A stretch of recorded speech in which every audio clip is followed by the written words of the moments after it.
ब्रेकनंतर 0 आवरमध्ये आपलं पुन्हा एकदा स्वागत। आखातातल्या युद्धासंदर्भात चाललेली चर्चा आपण सुरू ठेवणार आहोत, पण तत्पूर्वी महाराष्ट्रातून एक महत्त्वाची बातमी आहे।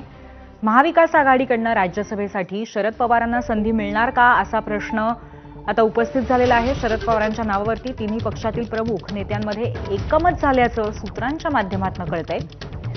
सुप्रिया सुळेंची उद्धव ठाकरेंसह दिल्लीमध्ये काँग्रेस नेत्यांची चर्चा झाली आहे असंही सूत्रांनी सांगितलेलं आहे। या संदर्भात आपल्याला अधिक माहिती देतील आपले प्रतिनिधी वेदांत नेप। वेदांत, आपण बघितलं मागील 2 आठवड्यापासून खरं तर चर्चा सुरू आहे की राज्यसभेसाठी महाविकास आघाडीकडून कोणाला उमेदवारी दिली जाते, कारण तिन्ही पक्षांमध्ये रस्सीखेच पाहायला मिळत होती। तिन्ही पक्षांमध्ये इच्छुक आहेत जे राज्यसभेवर जाणार आहेत।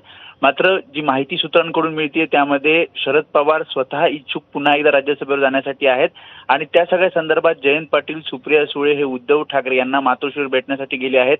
याआधी सुद्धा जयंत पाटील आणि उद्धव ठाकरेंमध्ये चर्चा झाल्याचं कळतंय। त्यासोबत सुप्रिया सुळे या सुद्धा काँग्रेसमध्ये दिल्लीतील नेत्यांशी बोलल्याचं कळतंय आणि त्यामुळे दिल्लीतील नेत्यांना शरद पवारांच्या उमेदवारीला ग्रीन सिग्नल किंवा मग पाठिंबा दिल्याचं कळतंय आणि जर काँग्रेस पाठिंबा देत असेल तर उद्धव ठाकरे सुद्धा शरद पवारांच्या नावाला पाठिंबा देणार असल्याचा निर्णय घेतल्याचं सूत्रांकडनं कळत आहे आणि त्यामुळे 2च दिवस उरलेले आहेत। उद्या आणि परवामध्येच राज्यसभेसाठीच्या उमेदवारी अर्ज भरायचे आहेत आणि त्यामुळे शरद पवारांच्या नावावर तिन्ही पक्षांचं एकमत होताना पाहायला मिळते। कदाचित उद्या दुपारपर्यंत हे नाव महाविकास आघाडीकडून जाहीर केलं जाईल।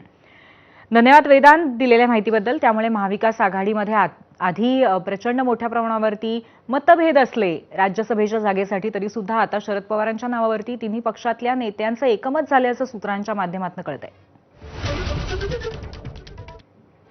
आता पुन्हा एकदा युद्धाच्या बातम्यांकडे वळूयात। एकीकडे युद्ध ऐन रंगात आले